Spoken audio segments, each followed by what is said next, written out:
乌克兰是不存在的。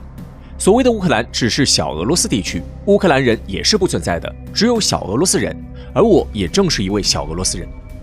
这句话出自西乌克兰贵族后裔舒尔金之口。当这位曾经的白军领袖选择投降苏联之后，年过花甲的他并没有选择卑躬屈膝讨好苏联政府，而是在认定苏联就是他理想中的俄罗斯的同时，拼命祈祷俄罗斯将会在苏联内部获得复活。舒尔金没有活到苏联解体那一天，然而他在晚年却曾预言，民族风暴将再次席卷苏联，而俄罗斯会成为唯一剩下的国家。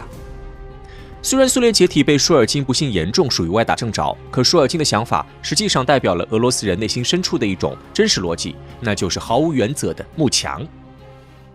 上回故事讲到，当舒尔金听闻苏联红军即将击溃纳粹之后，侨居贝尔格莱德的他没有选择继续流亡，而是非常果断地选择出门投降。在亲眼目睹苏军摧枯拉朽般横扫了半个欧洲之后，舒尔金认为他曾经的对手斯大林就是他梦寐以求的新沙皇。他丝毫不考虑个人安危，只希望能落叶归根，向他心目中的君主致敬。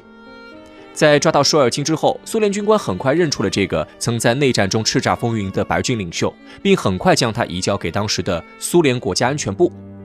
按理来说，这种等级的政治犯在斯大林时代的苏联应该死路一条，光是在乌克兰地区煽动白军对抗布尔什维克，就足够斯大林枪毙舒尔金1万回。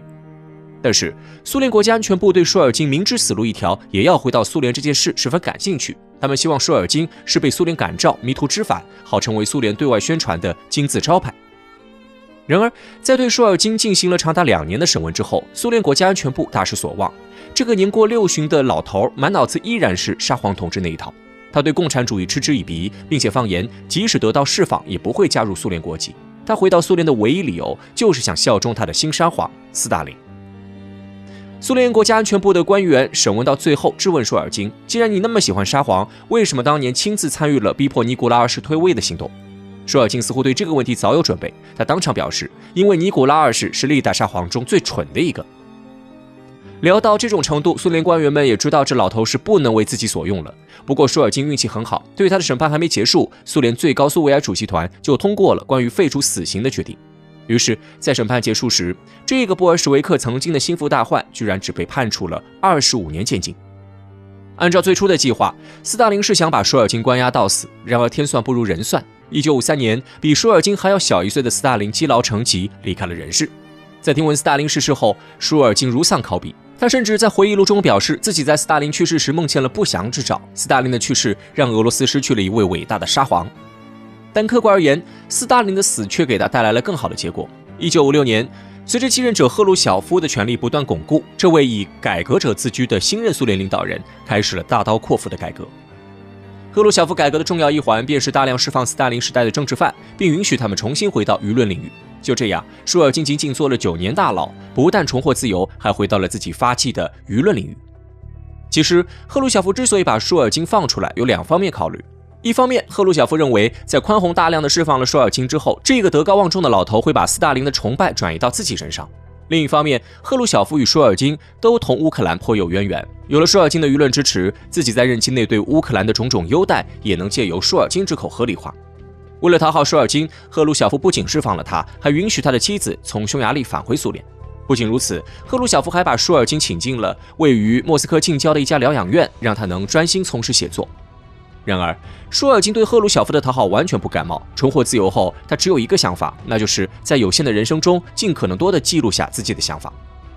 1958年开始，年近80的舒尔金开始以惊人的频率进行写作。然而，他的作品根本不是对赫鲁晓夫歌功颂德，而是以俄罗斯人的视角批判苏联自苏俄时代以来的种种作为。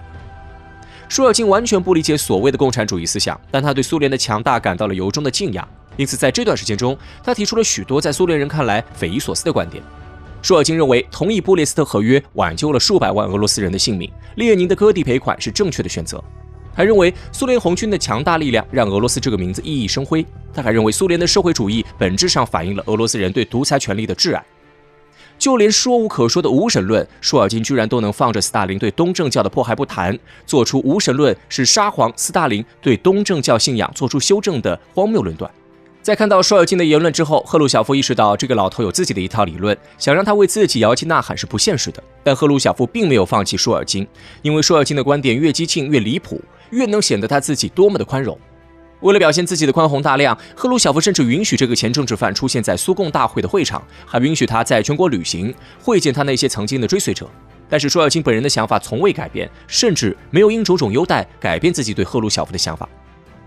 在赫鲁晓夫因政变下台之后，新上台的勃列日涅夫集团知道舒尔金这种人就是谁强他就吹谁，从意识形态上讲，同苏共根本不是一路人。最终他们认定让舒尔金出现在俄罗斯公众生活是一个错误。舒尔金自此消失在苏联的舆论场，并最终于1976年离世。